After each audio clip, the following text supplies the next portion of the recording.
friends, welcome back to Whiskey and Wit. I'm Whitney, and today's video is another DIY compilation, all supplies from the Dollar Tree. This time we are creating some new decor for Easter, so stay tuned. So many of you guys said that you would also like to see a more pastel version of some Dollar Tree Easter DIYs, so don't worry, I've got you covered. We're gonna kick it off with this galvanized metal bunny tin. So I started with this little metal tin, and I saw this on Do It on a Dime, but I took some nail polish remover and just removed the letters, so then that way it was just a plain bucket to start out with. Then I took some of these little headbands with the bunnies on them, and I loved the little tails, so I just took some little wire cutters that I got from the Dollar Tree as well and removed all of the little bunnies from the headbands. Then I just took some hot glue and I put a large strip from about the nose down to the bottom directly down the center, and that was enough to have it stick. And then I went back through and hit each little foot that stuck out, so then that way those edges would stay pushed down. After I did the first one, I just went through and did some purple and some blue ones as well around the entire thing. Now that back section of wording, I waited to take off with the nail polish remover because I knew I was going to cover some of it. So I worked my way around and then figured out where I needed to remove the rest of the words. I love this. It gives me peep vibes, but it's also farmhouse, kind of understated, but it gives you the pop of color that you're probably looking for this time of year. I added a little plant that I got from IKEA, but you could use Dollar Tree stuff. I styled it with my thrifted bunny that I painted in a video a while back, and you could use this for so many things. Up next is this buffalo check little bunny mason jar. So these are going to be very similar to what we did last time with the black and white, but this time I did purple because that's my pop of color I'm using. So I used this ball mason jar from the Dollar Tree and covered it in some Waverly chalk paint. I did 2 coats of white to start it off. And while that was drying, I grabbed 2 different purples from Walmart. These are 50 cents each, so $1 for both containers, Lilac Mist and Petunia Purple. And I grabbed one of these cute little bunnies from the little craft section at the Dollar Tree. Now everybody's done a variation of this jar, I feel like, so far this year, but I did want to show you guys how to do the buffalo check with tape. And so I went ahead and added the little bunny for a little Easter decor. So I took some E6000 once I removed the top from the bunny and glued that to the top of the mason jar. Then I took the darker of the 2 purples and added it on here. Now you can literally do this with any color. You just need one darker, one lighter. So you can go ahead and choose whatever you want from the acrylic paint section. Once I painted that first one, I took the same purple color and painted my little bunny plus the topper. Now, I stuck it on with E6000 because I wasn't sure if it was going to stick to the paint, but I'm pretty sure you could paint each separately and then glue them together if you'd rather do that. Then I went through and did my buffalo check painting technique, spacing it out with another piece of tape. Now, I won't bore you with the details because I've done this a few times, but if you are interested, be sure to check out my buffalo check Dollar Tree DIY. I go into detail there on how to paint this.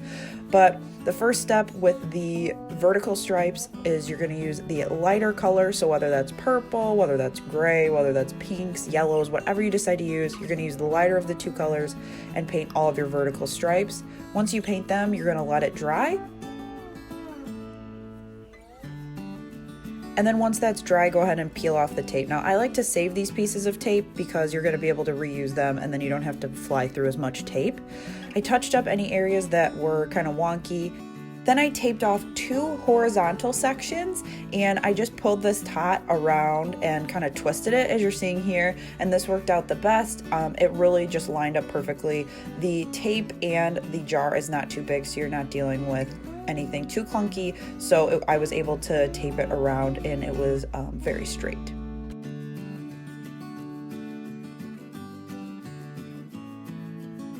After that's dry, I stuck those pieces that I kept from the vertical stripes and I put them back on where they were originally, so back over the lightest piece, and then I went through with the darker purple and painted all of the squares. Now you're going to want to do an up and down dabbing motion because if you pull it too much, you're going to get underneath the paint. A little bit of bleed isn't bad, it gives you that rustic look, but you don't want it super messy. Once that is good and dry, you can go ahead and peel off all of your tape for the reveal. I wanted to make sure it was completely dry, so I let it dry overnight, and then I wasn't too worried about any of the patchy pieces coming off of paint because I went ahead and distressed it anyway. I distressed it on the ball, wide mouth words, on any of the little measuring things on the side, and then I went ahead and added the lid back on, and I love how this turned out. I've got purple lilacs and things all over my house for spring. And I grabbed that little white container from the dollar spot at Target, and then the little floral pieces are from Walmart, 97 cents. Up next, I wanted to make over this cute little bunny Easter basket. Now, I loved the pink and I bought a blue one for my nephew. However, for my house, the pink just wasn't going with the purple, so I wanted to make it a little more neutral. So everything is attached with very, very thin thread. So I went through and chopped everything. So then that way I was working from a clean slate, and I also removed the pink nose. So I went through and just chopped off the two top little loops of the heart, so then it looked more of like a triangle nose, just to kind of tone down the very whimsy kid-like vibe. Then I colored it with a little bit of black Sharpie, and then I moved on to the fabric to cover the ears. So this is just a fat quarter I got for 97 cents at Walmart, and you can literally do any print you want. You could do any color you want to really help this match your decor. So I traced both the ears, I detached, and then I cut them out. Once they were cut out, I just took some hot glue, traced around the outside of the ear, and then placed my cutout piece over the top of it. Once those were glued down, I went ahead and pinched back the two top pieces together, so then it gave it that kind of 3D look how it was originally hooked on there. So I just took some hot glue in the center, pinched those, held it for a little bit, and then I took some hot glue and attached them back to the bunny. So as you're kind of taking it apart, just keep in mind where everything is. You can mark it if you want to. I just kind of freehanded it, but if you're worried that you're not going to remember where the ears were originally, you can just go ahead and mark it with a little bit of a pencil or even a pen, because you're going to go ahead and cover it when you glue the items back on. Then to kind of finish this off, because the pink was also on the inside, I just took a rough strip of fabric from that same fat quarter, and I just went ahead and did some hot glue around the outside and on the edges. I didn't even glue the bottom because I was gonna put something inside of it. I just wanted that top edge to be finished, so then that way you saw the gray in there more than the pink. So not too much of a difference, but for me, I really like the gray because it fits with my neutral decor a lot better. You can either add a plant to it, Dollar Tree florals, a ton of different options, but what I did is I put my little utensil holder in my kitchen inside, so then that way it had a little bit of an Easter flair.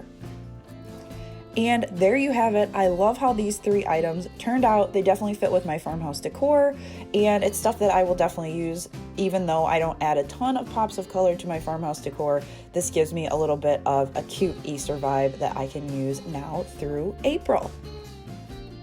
I also have some other Easter inspired DIYs. Those are more black and white buffalo check inspired, so I will link those up above as well as at the end and down below if you want to check those out, if that kind of buffalo check style is more your theme. Thank you so much for watching. If you create any of these DIYs, I would love to see them. Be sure to tag me on social media, Whiskey and Whit, Pinterest, Facebook, Instagram. And also if you aren't following me over there, head over there. I share some behind the scenes content as well. Thanks so much for watching, and I'll see you guys in my next one. Bye!